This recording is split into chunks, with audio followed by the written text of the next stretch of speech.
به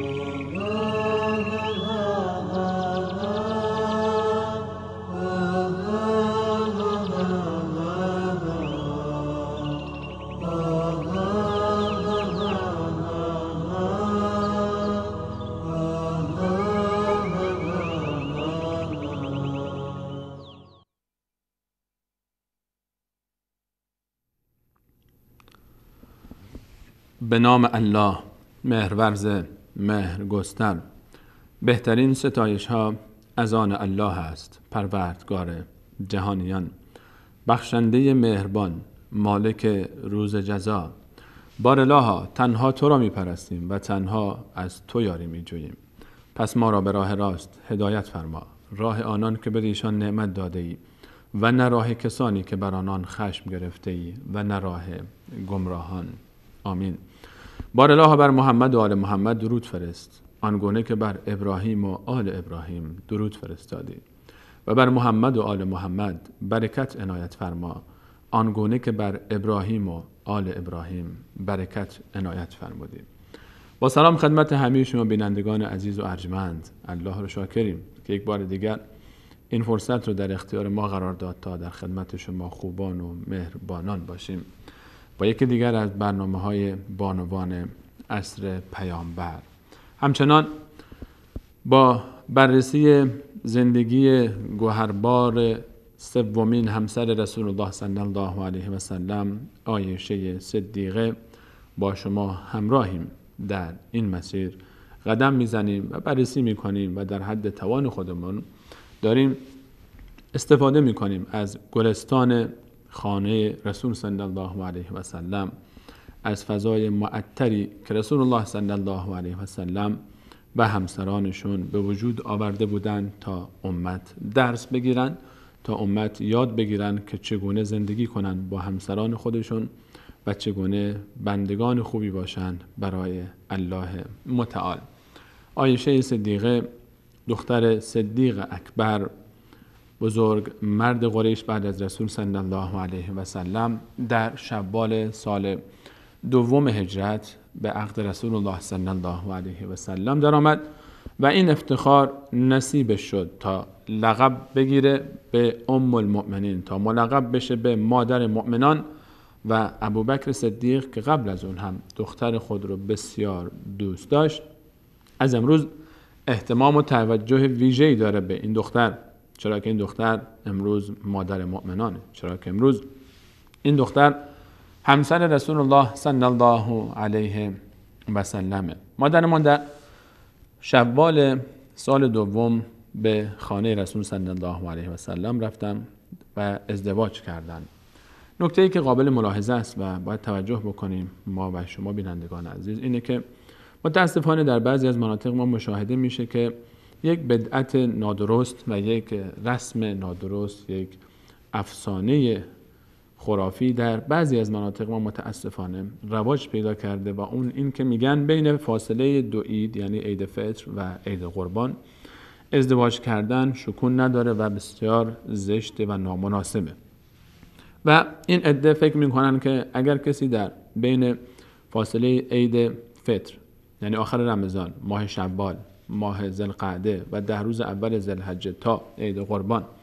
این 70 روز و کسی در این فاصله بین عید فطر و عید قربان ازدواج کرد، این ازدواج خوبی نخواهد بود، سرانجام خوبی نخواهد داشت و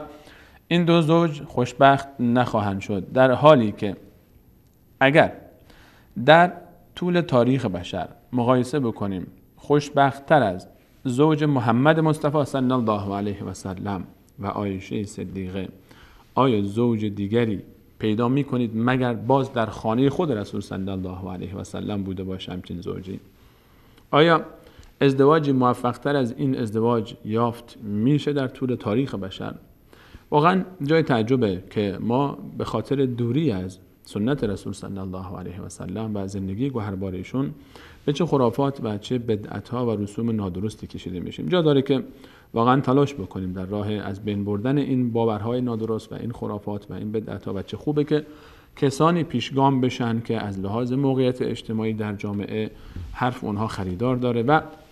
جامعه ما به اونها به دیده احترام نگاه میکنه و بیشتر پیرو اونها هستند و این عزیزان ریش سفیدان، بزرگان یک جمع و مثقفین یک جمع و فرهنگیان یک جمعی حرکت بکنن و پیشگام بشن برای ازدواج خودشون، فرزندانشون در فاصله بین عید فطر و عید قربان، تا ثابت بکنن که این سنت رسول صلی الله علیه و سلم همچنان پابرجاست و هر آن چیزی که برخلاف این باشه برخلاف سنت رسول صلی الله علیه و سلم هست و هیچ پایه و اساسی نداره. مادرمان عایشه صدیقه زندگی مبارک خودش رو در خانه رسول صلی الله علیه و سلم در شب اول زندگی در حالتی شروع کرد که کسی برای ازدواجش نه گوسفندی کشت و نه شتری قربانی شد و نه مراسمی آنچنانی گرفته شد. در خانه‌ای وارد شد که در اون خانه از مال دنیا و از حطام دنیا چیزی یافت نمی‌شد به جز یک پوست دباغی شده حیوانی که به عنوان بستر خواب استفاده می‌کردند و تیرانداز و یک بالشی که از لیف خرما پر شده بود که این رو به عنوان بالشی زیر سر خودشون و زیر سر رسول الله صلی الله علیه و سلم می‌گذاشتند و سر مبارک رو بر روی اون قرار می‌دادند و در این خانه چراغی نبود یا به تعبیری اون روزی یک فتیل سوزی نبود که روشن بکنن و فضای خانه روشن بشه، فضایی که منور بود و نیازی به این آتش ظاهری نداشت، چرا که نور معنوی وجود خورشید و نبوت و ماه تابان شبهای خانه اون رسول الله صلی الله علیه و سلم و عایشه صدیقه انقدر زیاد بود که نیازی به این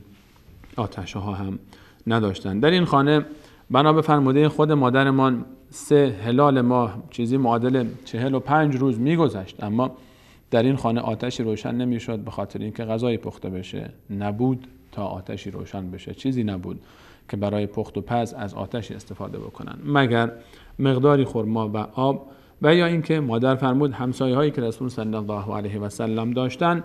اگر حیوانی شیری می داشتن به مانند گوسفندی، شتری یا بزی یا گاوی از شیر اون می آوردن و برای اهل بیت رسول صلی الله علیه و سلم تقدیم می شد. در این خانه عایشه صدیقه رضی الله عنها یک هدف داشت. به این هدف آمده بود، همون هدفی که قبل از اون پدرش در راه رسول صلی الله علیه و سلم انجام داد به بهترین وجه ممکن. ابوبکر صدیق تاجر بزرگ مکه مکرمه، یکی از میلیاردرهای مکه مکرمه به تعبیر امروزی، چنان ثروت خودش رو به پای رسول صلی الله علیه و سلم و راهش و دعوتش و در اختیار مسلمین قرار داد و ریخت که وقتی به مدینه منوره وارد شد دیگه از اون ثروت چیزی باقی نمونده بود که حتی برای دختر بزرگوارش، برای پاره تنش، برای مادر مؤمنان عایشه صدیقه بده که در خانه رسول صلی الله علیه و سلم استفاده بکنن. هدف ابوبکر صدیق این بود که آسایش، آرامش و راحتی رسول صلی الله علیه و سلم رو فراهم بکنه. هدف دختر بزرگوارش هم همین بود، تا فضایی رو در خانه رسول الله صلی الله علیه و سلم، در بیرون از خانه، در زندگی پیامبر بزرگوار اسلام علیه السلام ایجاد بکنه که رسول الله صلی الله علیه و سلم درسته که در بیرون از خانه در صف مواجهه با مشرکین، منافقین، یهودیان، کینه ورزان اسلام آزار و شکنجه میبینه، ناراحت میشه، اما وقتی که به خانه برمیگرده، اما وقتی که میاد و در خانه خودش رو باز میکنه، وقتی به خانه ام المؤمنین عایشه دختر صدیق اکبر پا میگذاره، همه چیز رو فراموش میکنه. مادرمان یک هدف داشت، اون که رضایت رسول الله صلی الله علیه و سلم رو فراهم بکنه و این رضایت فراهم شدنش به معنای رضایت الله متعال بود. به همین علت توجه ویژه‌ای داشت در جزء زندگی پیامبر اکرم علیه السلام، از حرکات رسول صلی الله علیه و سلم، از نگاه‌های مبارکشون، از حزنشون، از شادیشون، از نشست و برخاستشون، از خروجشون از خانه، از آمدنشون به داخل خانه، استراحتشون، در تمامی ابعاد سعی می‌کرد که خودش رو فدا بکنه تا پیامبر بزرگوار اسلام علیه السلام آرام باشه. در یکی از سفرها رسول الله صلی الله علیه و سلم عادت داشتن قرعه می‌انداختن که همسران رو در یکی از سفرها همراه داشته باشند. در یکی از سفرها قرعه به نام عایشه صدیقه افتاد و رسول الله صلی الله علیه و سلم مادرمان عایشه رو در این سفر همراه خودشون داشتن. مادر می‌فرماید وقتی که ما از سفر برمیگشتیم در راه برگشت به یک منطقه رسیدیم. در اون منطقه بیدا یا ذات الجیش در راه بین مدینه منوره و خیبر. در این مسیر من گردنبندی داشتم که این گردنبند در این مسیر گم شد، افتاد و من وقتی که افتاد گردنبند خودم رو گم کردم، سوار بر شتری که بودند مادر در کجاوه‌ای که قرار داشتن، اطلاع دادم به رسول الله صلی الله علیه و سلم که گردنبند من گم شد. وقتی که رسول الله صلی الله علیه و سلم فرمانده بزرگ مسلمین در لشکری که داره برمیگرده به سمت مدینه، اطلاع پیدا میکنن که گردنبند همسر بزرگوارشون عایشه صدیقه افتاده، دستور میدند که لشکر اتراق بکنه. لشکر اتراق میکنه، تمام مسلمین میمانند در منطقه‌ای که نه آبی داره و نه مسلمین به همراه خودشون آب کافی دارن، فقط به خاطر یک چیز که گردنبند محبوبه رسول صلی الله علیه و سلم گم شده و نه تنها خود پیامبر اکرم علیه السلام شروع میکنن به گشتن و یافتن این گردنبند، بلکه امر میکنن صحابه رو که بگردید و گردنبند عایشه رو پیدا بکنید. دقت بکنید یک مقداری در این موضوع گیری چقدر محبت داره پیامبر اسلام نسبت به همسرش که لشکر اسلام رو نگه میداره، نه تنها خودشون بلکه سربازان جان بر کفش دستور میده که بگردن و گردنبند عایشه رو پیدا بکنن. مادر میفرماید منطقه‌ای بود که نه آبی داشت و نه آب کافی به همراه لشکر بود و به همراه مسلمین. همه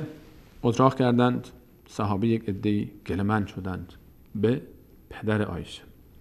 پیش ابوبکر اومدن. ابوبکر ببین که عایشه چیکار کرد. لشکر رو در جایی نگه داشت که نه آب هست در این منطقه. برای این لشکر، به هر حال لشکر نیاز به آب داره، میخوان وضو بگیرن، میخوان آب بخورن و نه به همراه لشکر آب کافی هست. چند نکته باید تأمل بکنیم و دقت بکنیم در این موضوع. حال رسول الله صلی الله علیه و سلم لشکر رو نگه داشتن، صحابه موندن، حالا باید برن یک جوری اعتراض بکنن به ابوبکر که این چه کاری بود که دختر شما کرد، چون میدونن که رسول الله صلی الله علیه و سلم چقدر دوست داره عایشه صدیقه رو، چون میدونن که رسول الله صلی الله علیه و سلم چقدر براش مهمه. فقط میخوان برن به ابوبکر بگن تا به یک قسمتی یک جوری ابوبکر با عایشه صحبت بکنه که از این کارها نکنه، تا مجبور نشه لشکر به خاطر خواسته عایشه، به خاطر گردنبند عایشه در همچین جایی اتراق بکنه. ابوبکر صدیق وقتی دید که خواسته دخترش لشکری رو متوقف کرده و رسول الله صلی الله علیه و سلم هم توجه میکنه و اهمیت میده به این خواسته، آمد. مادر میفرماید پدرم آمد. من در حالی نشسته بودم و تکیه داده بودم که رسول صلی الله علیه و سلم سر مبارکشون رو روی پای من گذاشته بودن. این صحنه رو تصور کنید. لشکر همه پیاده شده بودن تا گردنبند عایشه رو پیدا کنن، گشتن پیدا نکردن، دیر شد. حالا دیگه وقت استراحت لشکره، لشکر داره استراحت میکنه. رسول الله صلی الله علیه و سلم خسته در یک گوشه با همسر مبارکشون نشستن، سر مبارکشون رو گذاشتن روی پای همسرشون. سر مبارک رسول صلی الله علیه و سلم بر روی پای مبارک همسرشه. این صورت نازنین رسول الله صلی الله علیه و سلم که بر روی پای عایشه است. رسول الله صلی الله علیه و سلم اگر دستور میداد براش بالشی بیارن، متکایی بیارن، صحابه از هر جا که شده بود پیدا میکردن. در این لشکر شاید اونقدر امکانات بود که حداقل برای زیر سر رسول صلی الله علیه و سلم بالشی تهیه بکنن، اما رسول الله صلی الله علیه و سلم ترجیح میدن که سر مبارکشون رو روی پای همسر بزرگوارشون بگذارن. پیامبر دوست داره که به نحوی استراحت بکنه که عایشه همراهش باشه. پیامبر اکرم علیه السلام سرشون رو گذاشتن روی پای عایشه، همونجا خواب رفتن، دارن استراحت میکنن. مادرمان هم نظاره‌گر این صحنه است، تکیه داده، پای مبارکش درازه، سر مبارک رسول صلی الله علیه و سلم روی پای مادرمان عایشه است. مادرمان داره این صحنه رو نظاره میکنه و هدفش یک چیزه که محافظت بکنه از این لحظه، آرامش رسول صلی الله علیه و سلم رو به هم نزنه. بیدار، خودشون بیدار نشستن، همینجور فقط تماشاگرن و چقدر زیبا بوده اون لحظه‌ای که مادر ما نگاه میکرد به سمت صورت نازنین رسول صلی الله علیه و سلم. چه حسی داشت مادر اون وقتی که میدید سر رسول الله صلی الله علیه و سلم، سر یک انسان عادی نیست، این سر یک انسان، یک فرد معمولی نیست، این سر بزرگترین پیامبر تاریخه، این سریه که به خاطر این سر میلیاردها نفر جانشون رو فدا میکنن، نه تنها سرشون رو فدا میکنن، حاضرن جانها و سرهاشون و فرزندانشون رو فدا بکنن تا یک تار مو از این سر مبارک کم نشه. امروز این سر مبارک پای عایشه رو برای استراحت برگزیده. در این لحظه زیبا، این لحظه‌ای که سرش عشق و محبته، اون کسانی که با همسرانشون رابطه عاطفی دارن بهتر درک میکنن که چرا رسول صلی الله علیه و سلم این کارو کرد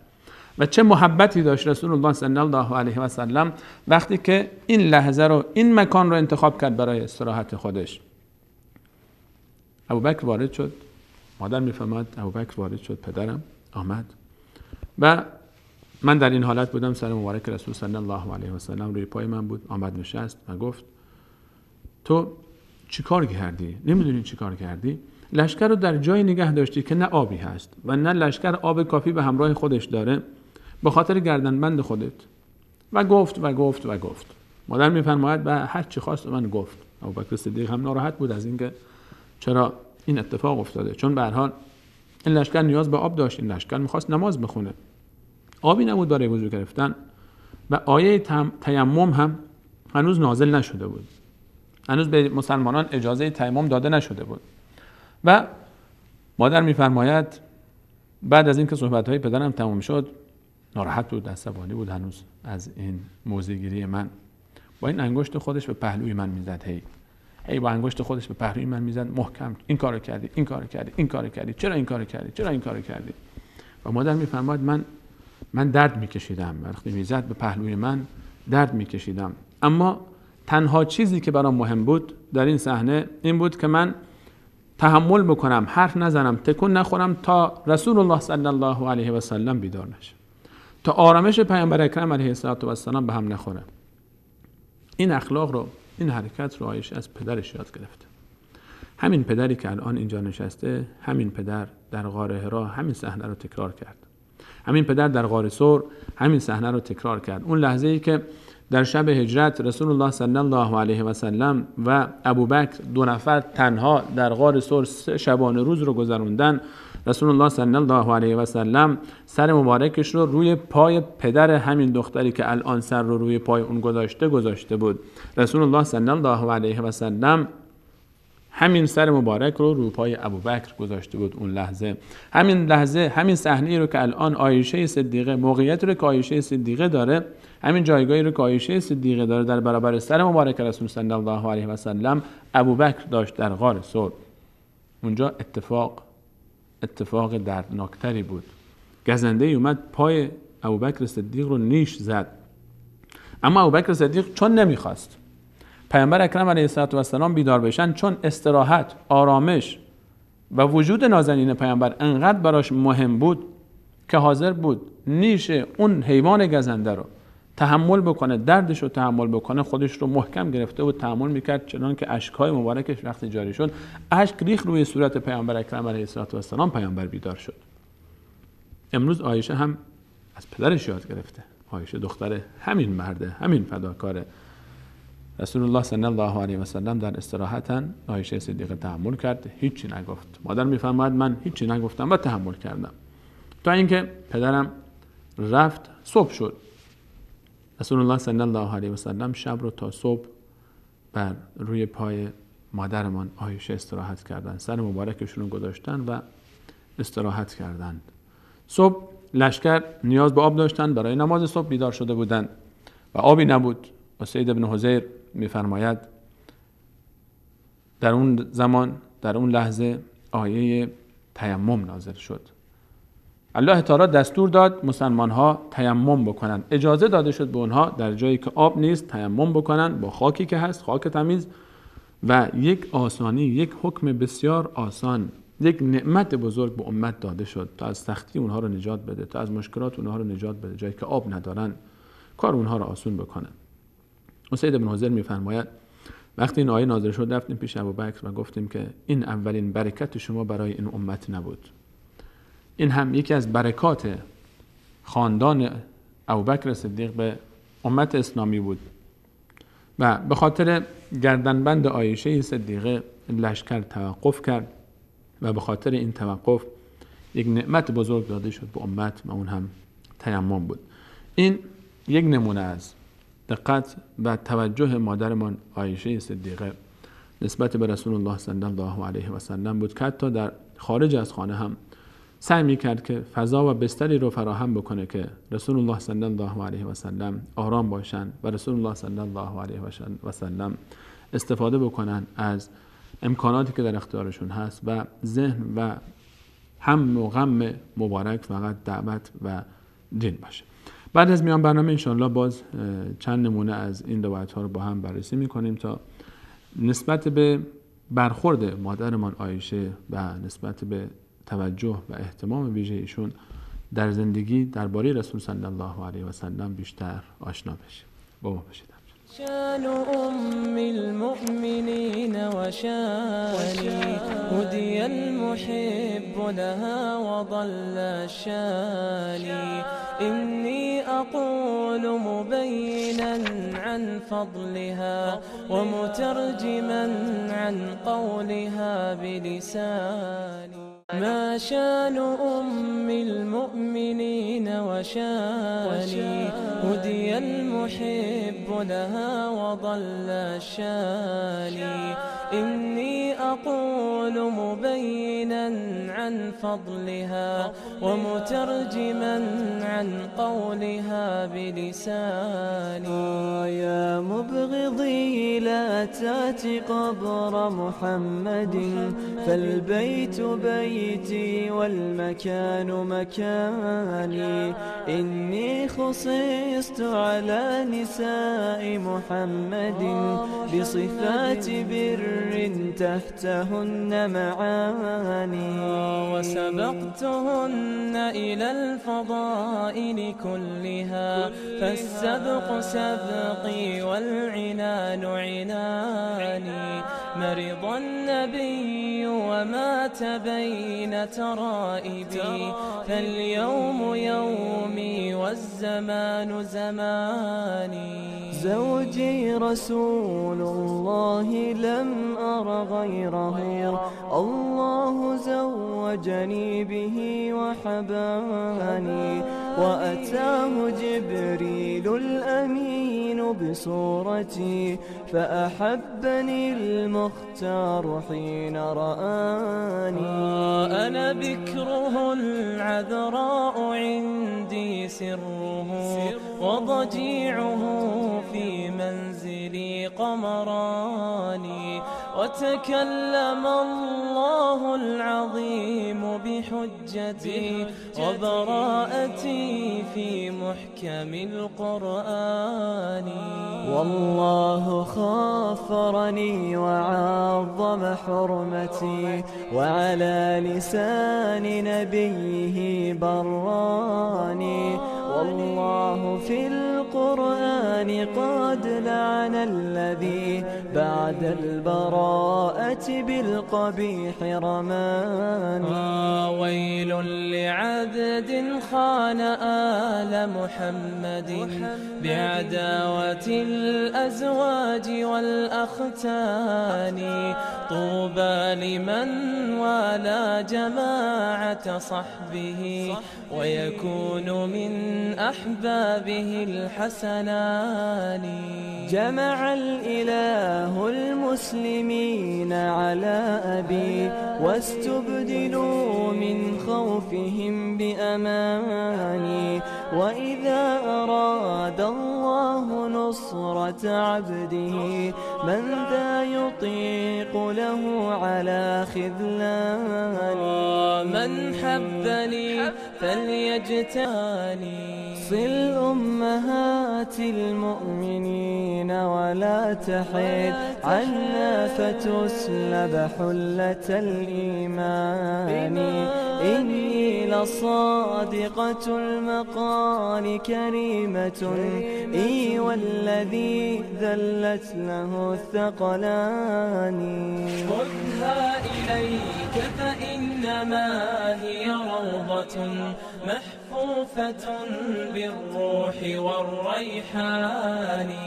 خذها إليك فإنما هي روضة محفوفة بالروح والريحان. خذها إليك فإنما هي روضة محفوفة بالروح والريحان. محفوفة بالروح والريحان.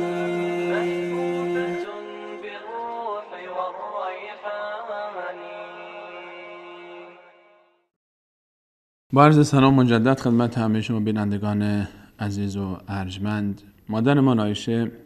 نه تنها در خارج از خانه بلکه در داخل خانه هم اهتمام و توجه ویژه‌ای به رسول الله صلی الله علیه و سلم داشت. اگر بررسی بکنیم در روایاتی که به ما رسیده از رسول الله صلی الله علیه و سلم و از زندگی ایشون، به بعضی از روایت‌هایی برمیخوریم که واقعاً جای تأمل داره، جای تفکر داره و جای بررسی داره که ما ببینیم چقدر مادرمان عایشه رضی الله عنها توجه خاصی داشتن به رسول الله صلی الله علیه و سلم. به عنوان مثال ما در باب روزه هایی که مادرمان میگرفتن در روزهای غذایی، به هر حال خب هر خانمی در ماه رمضان روزهایی رو از دست خواهد داد، روزهای غذا میشه از ماه مبارک رمضان که بعد غذاییش رو به جا بیاره بنا به هر حال بیماری های خانم ها. مادرمان عایشه رضی الله عنها میفرماید ما اگر در رمضان روزه ای از ما غذا میشد، این روزه رو برای غذایی اون صبر میکردیم تا شعبان سال بعد، یعنی حدود 10 ماه 11 ماه طول میکشید تا این چند روزی که غذا شده این چند روز غذایش رو ما به جا بیاریم. و این خودش فقط به این علت بود که همسران رسول صلی الله علیه و سلم و در رأس اونها مادرمان عایشه رضی الله عنها که خب مورد توجه خاص رسول صلی الله علیه و سلم بود، سعی می‌کردن که همیشه فضا و بستر خونه به نحوی فراهم باشه تا تمامی خواسته های پیامبر اکرم علیه السلام در این فضا در هر وقتی که خود پیامبر تقاضا داشتن و تمایل داشتن برآورده بشه. و به همین علت در باب روزه سعی می‌کردن به نحوی برخورد بکنن که رسول الله صلی الله علیه و سلم رو در مضیقه قرار ندن در رابطه با اونها، در رابطه با همسرانشون، در خواسته‌هایی که از همسرانشون داشتن در فضای خانه. و خب اگر اجازه می‌گرفتن از رسول صلی الله علیه و سلم هم شاید رسول الله صلی الله علیه و سلم موافقت می‌کردن که روزه بگیرید، شما روزهای غذاییشون رو روزه بگیرن. اما این احتمال وجود داشت که رسول الله صلی الله علیه و سلم از روی حجب و حیای فراوانی که داشتن، از روی به هر حال محبت فراوانی که نسبت به همسران داشتن، این اجازه رو به اونها میدادند. اما این احتمال وجود داشت که شاید با طیب کامل نفس نبوده باشه این اجازه دادن و به همین علت همسران و در رأس اونها ام المؤمنین عایشه رضی الله عنها سعی می‌کردن تا بستر به نحوی فراهم باشه که رسول الله صلی الله علیه و سلم بسیار راحت باشن و هیچ سدی قرار ندن بین خودشون و رسول الله صلی الله علیه و سلم در تعاملشون، در ابراز محبت های رسول صلی الله علیه و سلم و در ارتباط عاطفی که با همسران در داخل خانه داشتن. مادرمان عایشه میفرماید ما تا شعبان سال بعد صبر میکردیم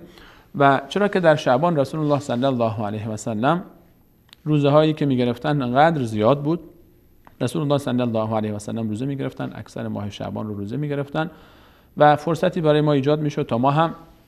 همراه رسول صلی الله علیه و سلم روزه بگیریم، چون که رسول الله صلی الله علیه و سلم وقتی روزه داشتن خب دست و بال ما هم بازتر بود و میتونستیم روزهای غذایی خودمون رو به جا بیاریم. این یک نمونه از اهتمام همسران رسول صلی الله علیه و سلم به خواسته های رسول الله صلی الله علیه و سلم. علاوه بر این خود ام المؤمنین عایشه رضی الله عنها نه تنها در تعامل با رسول صلی الله علیه و سلم سعی می‌کردن سدی بین خودشون و رسول صلی الله علیه و سلم قرار ندن، و نه تنها در اون چیزی که رسول صلی الله علیه و سلم به زبان می آوردن اون رو حتما اجرا می کردن، علاوه بر این در خواسته های رسول صلی الله علیه و سلم حتی این خواسته رو از نگاه مبارکشون هم تشخیص می دادن. انقدر شناخت از رسول صلی الله علیه و سلم زیاد بود نزد مادرمان عایشه که به راحتی متوجه می شدن پیامبر اکرم علیه السلام چه چیزی رو دوست دارن. اصلا یکی از این روایت ها که دلالت بر این موضوع میکنه روایتی است که مادر میفرماید که من نعمت‌هایی را الله تعالی به من داد که این نعمت‌ها به کسی دیگه داده نشد و من جمله یکی از این نعمت‌هایی بود که رسول الله صلی الله علیه و سلم در آخرین لحظات حیاتشون در حالی از دنیا رفتن که در خانه من بودند و در همون روزی که نوبت من بود همون روز و در حالی از دنیا رفتن که سر مبارکشون بین گردن یا قسمت بالای گردن و سینه مادر رضی الله عنها قرار داشت و رسول الله صلی الله علیه و سلم تکیه داده بودند با ام المؤمنین عایشه و سر مبارکشون روی سینه مادر قرار گرفته بود و در همین حالت از دنیا رفتن و مادر میفرماید آخرین چیزی که از دنیا چشیدن اون مسواکی بود که به دست من نرم شد و وقتی که عبدالرحمن برادرم وارد خانه شد رسول الله صلی الله علیه و سلم در همین حالتی که تکیه داده بودند به من و سرشون روی سینه من بود نگاه میکردن به سمت عبدالرحمن و اون مسواکی رو که به دست اون بود نظاره‌گر بودن. من گفتم یا رسول الله اگر دوست دارید که من مسواک رو از دست عبدالرحمن بگیرم و به شما بدم، پیامبر با سر مبارکشون اشاره فرمودن و من مسواک رو از عبدالرحمن گرفتم و به رسول الله صلی الله علیه و سلم دادم.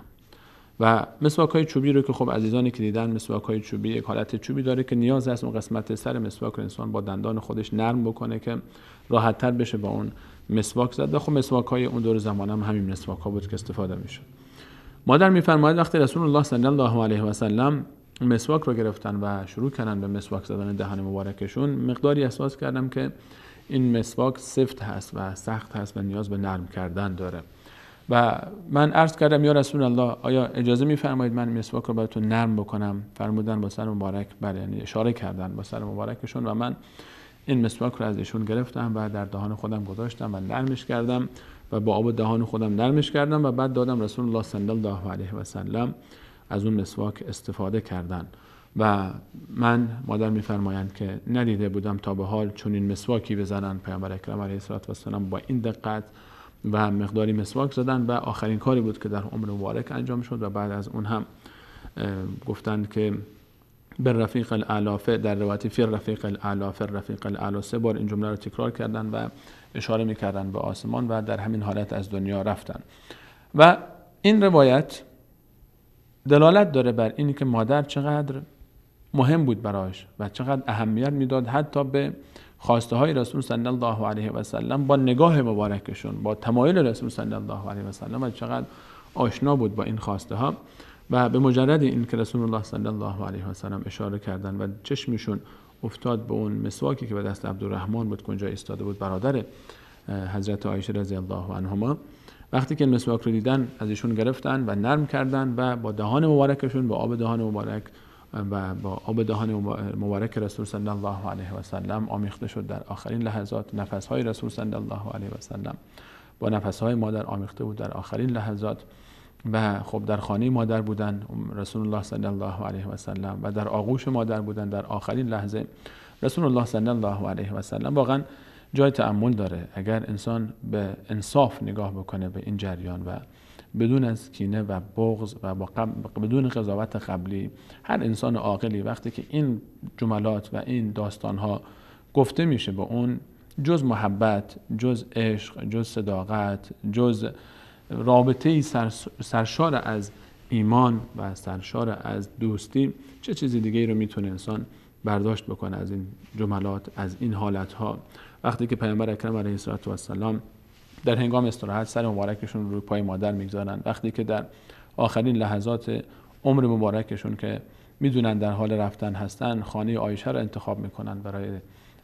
تیمارداری در روزهای آخر و در آخرین لحظات به جای اینکه سرشون روی بستر بگذارن، روی بالیش بگذارن، در آغوش همسرشون اومدن و سر مبارکشون رو روی سینه مادر عایشه رضی الله عنها گذاشتند و این مکان رو انتخاب کردن برای استراحت و برای آرامش خودشون، اینها جز محبت و جز علاقه وافر رسول صلی الله علیه و سلم به مادرمان عایشه چه معنای دیگه میتونه داشته باشه؟ این بخشی از بخشی که دو روایت ما بیشتر هنوز اشاره نکردیم، دو روایت بود از گنجینه روایت هایی که درباره اهتمام و محبت مادرمان عایشه نسبت به رسول الله صلی الله علیه و سلم داره و روایت های دیگری هم، روایت های فراوان دیگری در این باب هست که ان شاء الله در برنامه‌های بعدی به اون اشاره خواهیم کرد و به صورت گذرا و مختصر فقط به چند روایت دیگر هم ان شاء الله اشاره می‌کنیم و باز خود روایت هایی که نشانه محبت رسول صلی الله علیه و سلم هست نسبت به مادرمان عایشه که اون باز بخش دیگری است، بخش جدایی است که چه اهتمام خاصی پیامبر نسبت به مادرمان عایشه داشت و چقدر اهمیت میداد به خواسته های عایشه صدیقه. خب در روایتی که در ابتدای برنامه هم عرض شد خدمت شما، باز هم خب مشخص بود که رسول صلی الله علیه و سلم به خاطر گردنبند عایشه صدیقه لشکر رو کلا متوقف کردن و دستور دادن تا بگردن تا گردنبند مادر رو پیدا بکنن. امیدواریم که الله متعال به من و شما محبت خالصانه نسبت به اهل بیت رسول صلی الله علیه و سلم که مصداق بارزشون همسران خانه رسول صلی الله علیه و سلم هستند عطا بفرماید و ما و شما رو به همراه اونها در قیامت محشور بدارد. همه شما عزیزان رو تا برنامه بعدی به الله متعال می‌سپارم. الله یار و نگهدار شما باد.